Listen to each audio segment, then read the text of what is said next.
Joanne. Oh nee, dankie, skip vir my. Nope, almal word gered. You care too much. Shut up, Kyle. Ouderdom.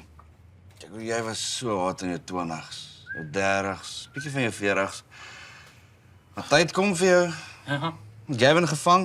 En die Mims 2 keer gevang. Het vang ons almal, behalwe vir klein Emma hier. Sy is nog jonk.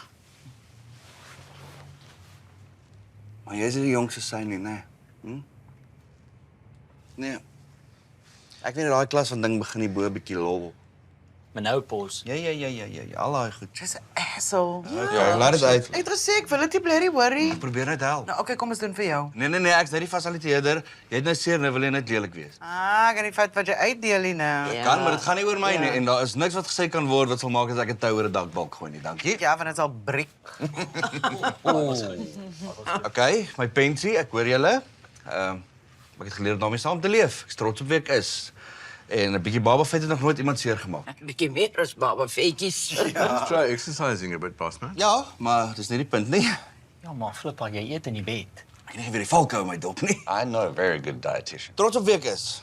But if it makes you sad... Gavin, trek jou in, wys ons jou sixpack toe. Jy het nie 'n vrou of kinders nie. Ek wil dit nie nou hê nie, want ek's nog jonk en hierbaar. Unlike Tannie, fossiel. Jy's ook glad nie meer so jonk. So in 'n nutshell, vet, bless, eensaam. Ja. Okay, klaar, die sirkel is gebreek. Hierdie is nie 'n veilige sirkel of vol liefde of enigiets nie.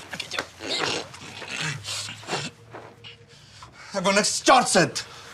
Ek wil niks sê nie, want ek hoop iemand onthou, maar Gerry is 'n jaar terug dood. En wat het 'n jaar terug gebeur op sy dood? Ek het sy job gekry.